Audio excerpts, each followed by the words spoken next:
श्री गणेशाय नमः। श्री रामचरितमानस के स्किंदा कांड 8वां दोहा। बहु छल बल सुग्रीव कर हिय हारा भय मानी, मारा बाली राम तब हृदय माज सरतानी। सुग्रीव ने बहुत से छल बल किए किंतु भय मानकर हृदय से हार गया। तब श्री राम जी ने तान कर बलि के हृदय में बाण मारा। परा बिकल महिषर के लागे, पुनि उठी बैठ देखी प्रभु आगे। श्याम गात सिर जटा बनाए, अरुण नयन सर चाप चढ़ाए। बाण के लगते ही बाली व्याकुल होकर पृथ्वी पर गिर पड़ा, किंतु प्रभु श्री रामचंद्र जी को आगे देखकर वह फिर उठ बैठा। भगवान का श्याम शरीर है, सिर पर जटा बनाए हैं, लाल नेत्र हैं, बाण लिए हैं और धनुष चढ़ाए हैं।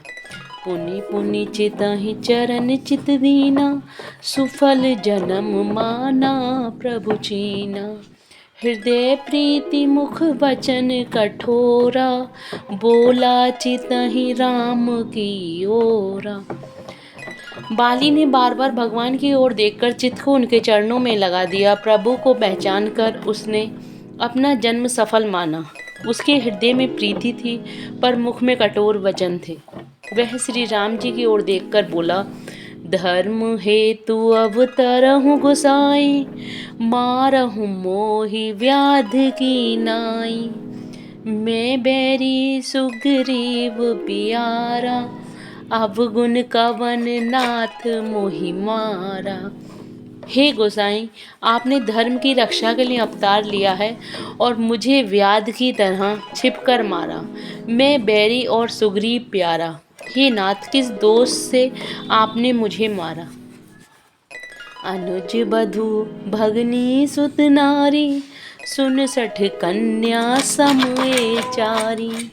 इनहि कुदृष्टि विलोकहि जोई, ताहि बधे कछु पाप न होई। श्री राम जी ने कहा, हे मूर्ख सुन, छोटे भाई की स्त्री, बहन, पुत्री की स्त्री और कन्या ये चारों समान हैं। इनको जो कोई बुरी दृष्टि से देखता है उसे मारने में कुछ भी पाप नहीं होता। मूढ़ तो ही अतिशय अभिमाना, नारी सिखावन करसी न काना। मम भुजबल आश्रित तेहि जानी, मारा चहसी अधम अभिमानी। हे मूढ़, तुझे अत्यंत अभिमान है, तूने अपनी स्त्री की सीख पर भी कान नहीं दिया। सुग्रीव को मेरी भुजाओं के बल का आश्रित जानकर भी, अरे अधम अभिमानी, तूने उसको मारना चाहा। 9वां दोहा। सुनहु राम स्वामी सन, चलन चातुरी मोरी। प्रभु अजहु मैं पापी, अंत काल गति तोरी। बाली ने कहा, हे श्री राम जी सुनिए, स्वामी से मेरी चतुराई नहीं चल सकती। हे प्रभु, अनंत काल में आपकी गति पाकर मैं अब भी पापी ही रहा। सुनत राम अति कोमल बानी, बाली शीस पर सहु निज पानी। अचल करहु तनु राखहु प्राणा, बाली कहा सुनहु कृपा निधाना।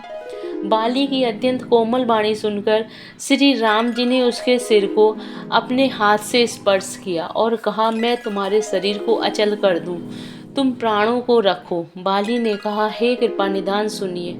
जन्म जन्म मुनि जतन कराही, अंत राम कहीं आवत नाही। जासु नाम बल शंकर कासी, देत सबहि समगति अविनाशी। मुनिगण जन्म जन्म में, प्रत्येक जन्म में अनेकों प्रकार का साधन करते रहते हैं, फिर भी अंतकाल में उन्हें राम नहीं कहा जा आता। उनके मुख से राम नाम नहीं निकलता, जिनके नाम के बल से शंकर जी काशी में सबको समान रूप से अविनाशी गति देते हैं। मम लोचन गोचर सोई आवा, बहुरी की प्रभु वस बनहि बनावा। वह श्री राम जी स्वयं मेरे नेत्रों के सामने आ गए हैं। हे प्रभु, ऐसा संयोग क्या फिर कभी बन पड़ेगा। छंद। सुनयन गोचर जासु गुण नित नेति कहि श्रुति गावहीं। जिति पवन मन गो निरस करि मुनि ध्यान कबहुक पावहीं। मोहि जाने अति अभिमान बस प्रभु कहूँ राखु शरीरहि। अस कवन सठ हटि काटि सुर तरु बारी करह बबूरहि। श्रुतियाँ नेति नेति कहकर निरंतर जिनका गुणगान करती रहती हैं तथा प्राण और मन को जीतकर एवं इंद्रियों को नीरस बनाकर मुनिगण ध्यान में जिनकी कभी कचित ही झलक पाते हैं, वे ही प्रभु साक्षात मेरे सामने प्रकट हैं। आपने मुझे अत्यंत अभिमानवश जानकर यह कहा कि तुम शरीर रख लो, परंतु ऐसा मूर्ख कौन होगा जो हठ पूर्वक कल्प वृक्ष को काटकर उससे बबूर के बाढ़ लगावेगा। अर्थात पूर्ण काम बना देने वाला आपको छोड़कर आपसे इस नश्वर शरीर की रक्षा कर चाहे। अब नाथ करी करुणा बिलो कहूँ देहूँ जो वर मांगहूँ। जेहि जोनि जन्म कर्म बस तह राम पद अनुरागहूँ। यह तनव मम सम विनय बल कल्याण प्रद प्रभु लीजिए।